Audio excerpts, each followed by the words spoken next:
तो आपके जो स्टार कास्ट है, आपके जो स्टार है, उनके टेंट्रम कैसे आप हैंडल करते हैं? मैं तो हैंडल करता हूँ, जो हैंडल करते थे वो अभी यहाँ नहीं है, मिहिर चले गए, लेकिन और अर्चित वो चले गए। तो कितना टेंट्रम हमने दिया है उनको और कितनी तकलीफें दी हैं उनको, वो मिहिर, करण और अर्चित ही बता पाएंगे। इमरान ये भी जानना चाहेंगे, आपका पहला वेब सीरीज है? नहीं, पहला नहीं पर दूसरा। मैंने बार्ड ऑफ ब्लड भी किया था। इससे पहले ये मेरा क्वेश्चन है आपसे कि कितना चैलेंजिंग रहा एज अ एक्टर और एज अ प्रोड्यूसर की ऑडियंस को अपने थ्रू कनेक्ट करना, क्योंकि वेब सीरीज की बात करें तो OTT पे बहुत ऐसे वेब सीरीज जो रनिंग कर रही हैं, उनके बीच अपने वेब सीरीज को एज अ ऑडियंस के सामने रखना और उसको अट्रैक्ट करना कितना चैलेंजिंग है? क्योंकि इतने सालों में जब से ऑब्वियसली OTT का एडवेंट रहा है, मैंने बहुत सारी स्क्रिप्ट्स पढ़ी हैं, बहुत सारे ऑफर्स मैंने रिजेक्ट भी किए हैं, क्योंकि मुझे लगा कि अगर मुझे एक ऐसा शो करना है जो एक क्लटर ब्रेकर, जो कुछ नई बात वो शो कह रहा है, जिस तरह ये है, ऐसा कोई शो नहीं है मार्केट पे या किसी OTT चैनल पे जो इस दुनिया को दर्शाता है।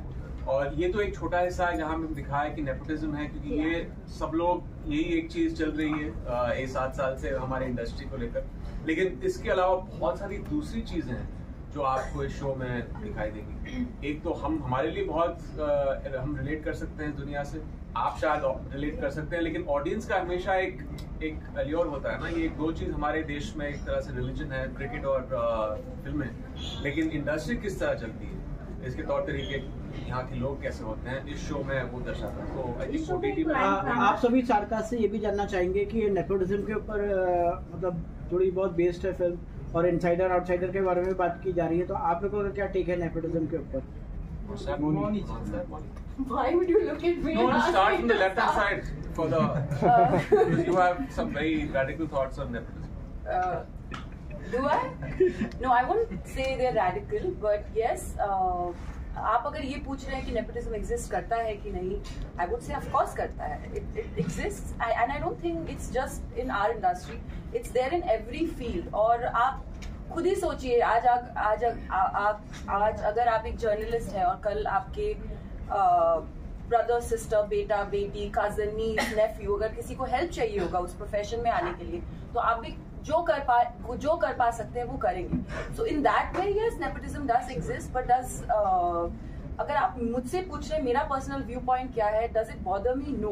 Have I thought about it at length? Yes I have.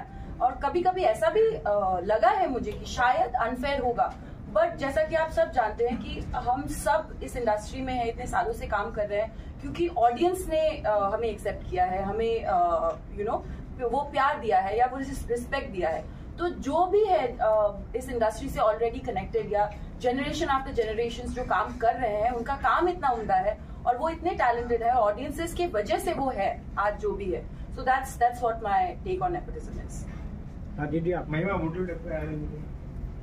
I mean, as she rightly said, nepotism सिर्फ I think entertainment industry बहुत target होती है, because it itself is nepotism सिर्फ बॉलीवुड में ही exist नहीं करता है, वो हर मतलब it's a phenomenon, it's a universal phenomenon. And yes, मेरा personal take इस पे ये है कि जब तक insiders और outsiders दोनों coexist करें, it's a beautiful, fair industry to be in, but yes, chances बहुत कम ही रहे हैं, but at the same time, it's not impossible to break those myths and be a part of that industry, because we do see a lot of people coming from the outside here on the same stage itself.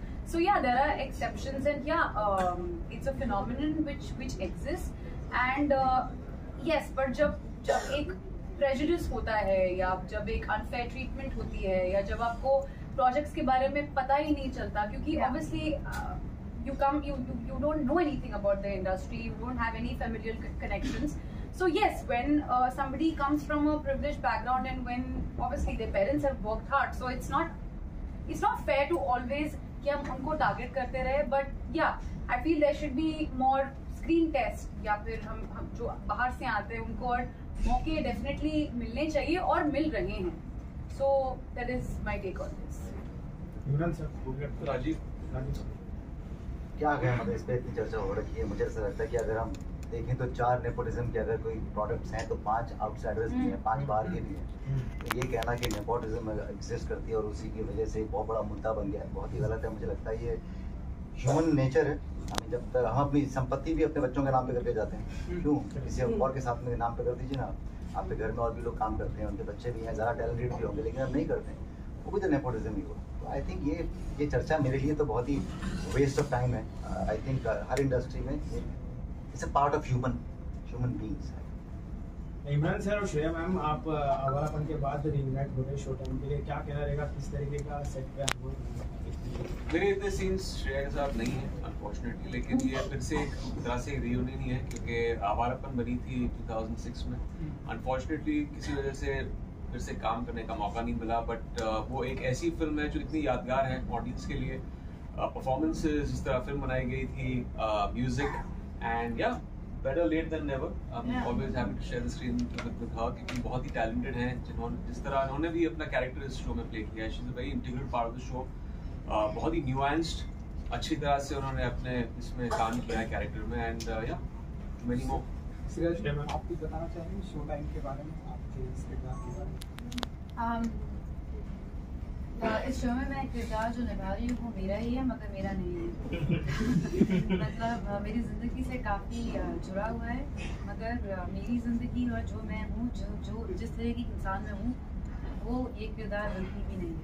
सो मज़ा आया because क्या होता है कि जब कोई character हमें मिलता है ना जो हमें थोड़ा सरप्राइज़ करे, और कभी कभी ऐसा हम सीन्स पढ़ते हैं और इंटरेस्टिंग होते हैं, पर जब हम करने लगते हैं दे सरप्राइज यू। तो शो में भी एक सीन ऐसा था जो scene where I am just removing makeup, और मुझे लगा ये ओके ठीक है, but then when I started doing it I felt like oh my god, that's me but not me, that surprised me. So that it was very interesting ये किरदार निभाने के लिए। So yeah I really enjoyed doing it. Imran आपसे जानना चाहेंगे कि film में भी की है, रुक जा। आपने क्योंकि मास फिल्म में भी की है एंड आपके गाने जो है आज भी चलते हैं, हर किसी के जुबान पे रहते हैं। तो आपसे मैं जानना चाहूँ क्योंकि आपने दोस्त, ये आपकी दूसरी सीरीज भी है, तो आप मानते हैं कि वेब सीरीज में या ये OTT प्लेटफॉर्म पे गानों को इतना इम्पोर्टेंस नहीं दिया जा रहा है या नहीं मिल रहा है? नहीं, मैं तो चाहता हूँ कि गानों को और भी इम्पोर्टेंस दे। ये एक परसेप्शन होता है कि गाने सिर्फ थिएट्रिकल बिजनेस या म्यूजिक वीडियोस तक ही सीमित रहते हैं। मेरा मानना है कि अगर आप कुछ अलग करें OTT स्पेस में, अगर ये शो बॉलीवुड से कनेक्टेड है और इसमें कुछ चंद गाने आ जाएं तो और भी एक तरह से वो एक इंगेजमेंट आ जाती है। तो मैंने आए दिन कुछ 7 दिन पहले ही अपने डायरेक्टर को कहा था कि एक अच्छा गाना ढूंढो जो अच्छा होना चाहिए, पहले ऐसे नहीं फोर्स फिट हो जाए हमारे शो में, जो बॉलीवुड के अराउंड हो और हम इसको शूट करके शो के पहले एयर करें। या एग्जैक्टली। तो एक्चुअली हमारे शो में थोड़े 2 गाने हैं।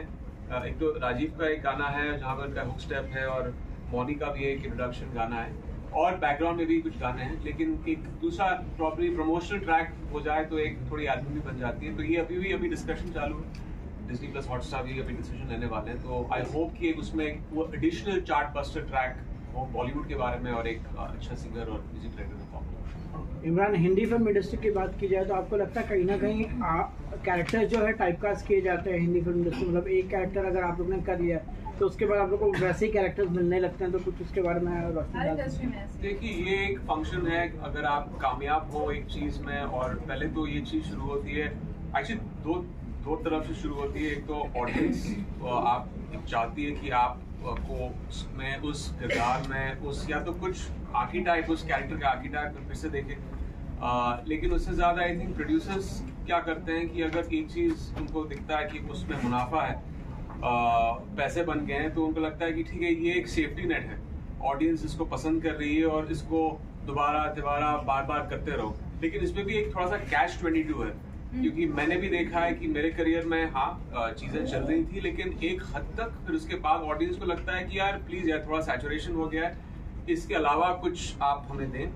तो इसलिए मैंने भी एक तरह से मोल्ड करना बहुत शुरू कर दिया था 2014-2015 में। मैंने अलग अलग कैरेक्टर्स प्ले करने शुरू कर दिए, लेकिन एक हमारी फितरत है कि हम चीजों को लेबल करना चाहते हैं to understand it better. I think this is just generally a function of being a human being. You want to understand something, और फिर एक चीज किसी एक्टर या किसी से चिपक जाती है। जैसे फॉर एग्जांपल इवन इफ किसी SRK वाइडली सक्सेसफुल, बट आपकी जो की विजुअल SRK का क्या है, और ये जो वो हाथ फैलाते हैं, तो ये वो है, वो टाइप कास्ट ही नहीं कह सकते, बट एक चीज बस चिपक गई लोगों के ज़हन में।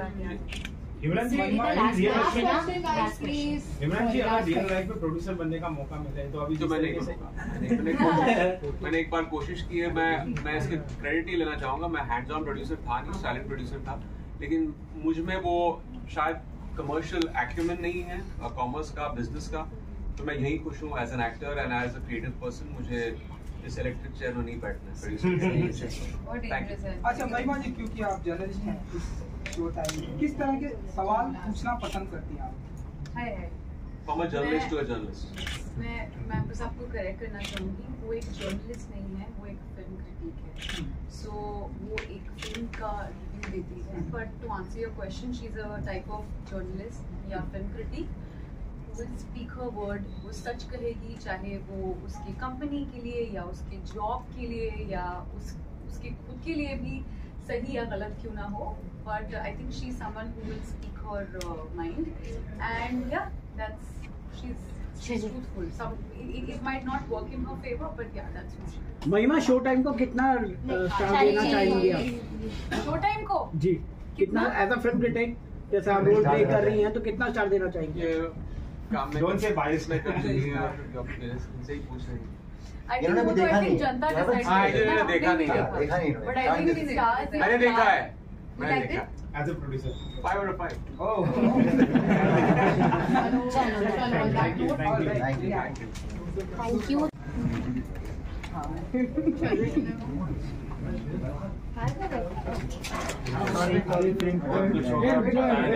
थोड़ा पीछे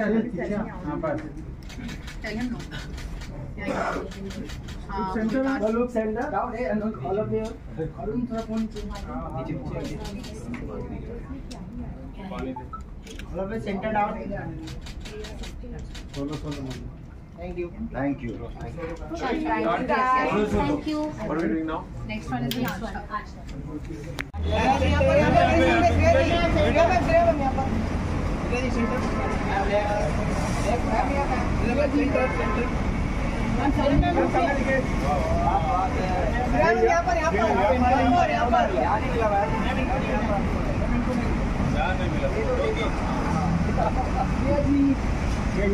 श्रेया जी कौन बोला?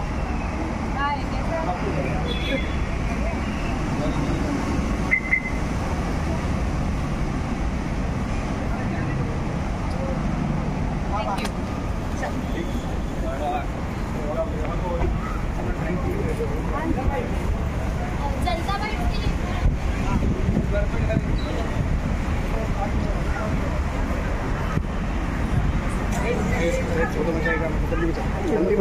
जल्दी मचाओ, जल्दी मचाओ। हाँ, जिसको जिसको मचाना है जल्दी जल्दी मचाओ।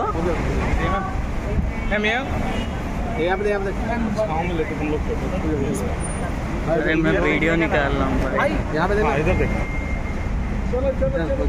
चलो हो गया। Smile smile please smile. एक एक करके जाओ भाई, जाओ जाओ। अरे आज उधर आया जाओ ना, हो गया स्टार्ट क्यों नहीं करते हो? स्टार्ट कर लो।